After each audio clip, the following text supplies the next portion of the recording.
If you go to your search bar and type in Scott Pilgrim vs. the World commentary, you'll find a myriad of video essays covering this movie. These videos range from discussing the movie cinematography, editing, writing, humor, Easter eggs, and how shitty of a human being Scott is, which is why I'm not addressing any of those topics in this video, because if I were to do so, it would come off as redundant and repetitive. So I saw it best fit to address a topic that, despite it being so impressive, no one has ever spoken about it, which is this scrawny, toothpick-built bitch-ass nigga was able to hold his own against Spider-Man level threats. Literally! But I'm doing way too much yapping, let's get into it. So we start off with the Sex Bombs performance getting crashed by Matthew Patel as a result of Scott cheating on Knives with Ramona. And Matthew was out here moving like Choso. The moment he saw Scott, he said, "Siri, play track 1 off of Yeezus." He went straight for the attack, got blocked, then Scott hit him with a reversal. And it was at this moment this nigga Matthew pissed me off, because he could have taken the hit and kept it moving, but he chose to do this.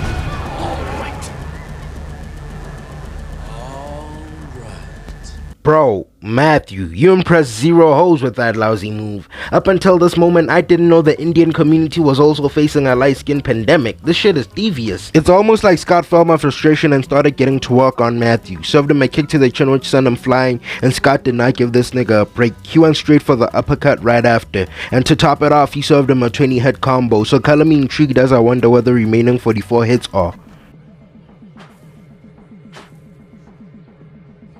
Oh my goodness, this nigga can't do anything normally, bro. Your actions are doing the opposite of what you intended. Look, you're scaring the hoes. But dumbass behavior aside, they really started getting violent, and there isn't much I can say except this is beautiful. Scott then stops and asks if they're really fighting over a girl, and Matthew responds saying, "Yeah, I sent you an email." And I'm not gonna lie to you, my nigga, I don't give a fuck if this movie's from 2010, but sending someone an email to tell them you're gonna squabble over a girl is insane. Matthew throws a kick, tries to catch Scott slipping with a leg sweep. That fails, so he goes back to spamming kicks and throws in an unexpected kick. And I'm not gonna lie to you, Matt was really putting in the work. Look at this combo: flying kick into a spin kick, then a leg sweep, serves him 2 punches, kicks him in the chest, but he had to ruin all of that shit by doing this. And I'm glad someone finally called him out for his bullshit. Waller starts clowning him and says no bitches got wet from seeing that shit. Matter of fact, their pussies just got drier than a biscuit left in the desert. And he went in on this nigga, proceeded to say that his hairstyle is lame, outfit lame, grown ass man wearing eyeliner, who the fuck does he think he is, GT Goku? And instead of confronting the nigga who was just violating him, he chooses to take out his frustration on Scott. But Scott blocks and weaves every punch Matt throws at him, and that leaves Scott to ask Ramona, "Did you really date this nigga?" And we found out, yeah, they did date in the 7th grade. Get this, not only did they date in the 7th grade, they only went out for a week and a half. Bro, you mean to tell me this nigga was doing all of this shit because of a kiss from the 7th grade? These niggas are at least 22 years old, meaning this shit happened over 10 years ago. This behavior would be acceptable if they dated in secondary school and she let him hit, so he was still hung up on her because of the poom poom. But my nigga, a kiss from the 7th grade? Matthew then pulls out a special move which I personally call Bollywood madness.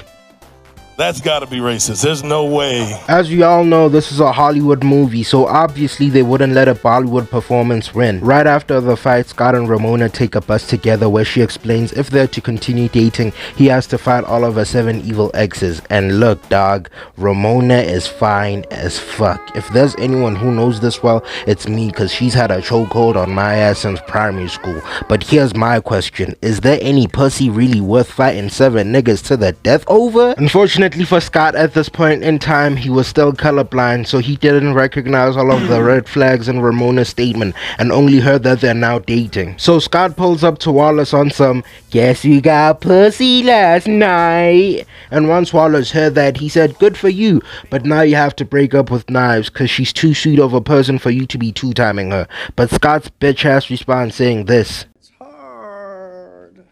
"Break up with Knives or I'm gonna come on your face while you're asleep." So Scott then does exactly that on the day Knives invited him to her birthday dinner with her parents, and exactly right after she told him she loves him.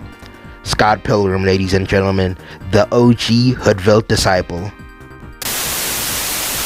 So Ramona, Scott, and Wallace are at a movie shoot because Wallace is stalking the lead actor, Lucas Lee, who we then find out is Ramona's second ex. And I wanna repeat, this nigga is at a shoot, so he's on the job. But the moment he saw Scott, he said fuck all of that, time to get negative. And despite Lucas threatening him, Scott's retarded ass was still starstruck until Lucas knocked the wind out of him. And when Scott got back to his senses, he tried to press him, only to find out he had been duped with a stunt double who didn't hesitate to put him on the floor. Next thing you know, Scott's getting jumped, and this is where I had to pause this bitch cause it had me confused. I thought this was the home of the lesbian Drake, but now niggas are getting jumped like it's Atlanta? I thought you Canadians were supposed to be nice. But Scott held his own and was able to reverse jump out of Lucas's doubles, then went to clash with Lucas, and that's when Scott realized he couldn't go head to head with Steve Rogers, so the best option is to play mind games. Broski.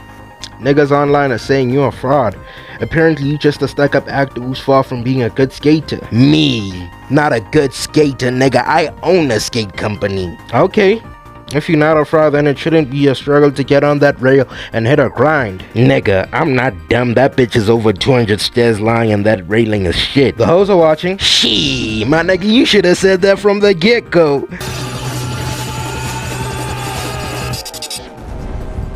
And that, ladies and gentlemen, is a statement of how seeking validation of the hus will result in death.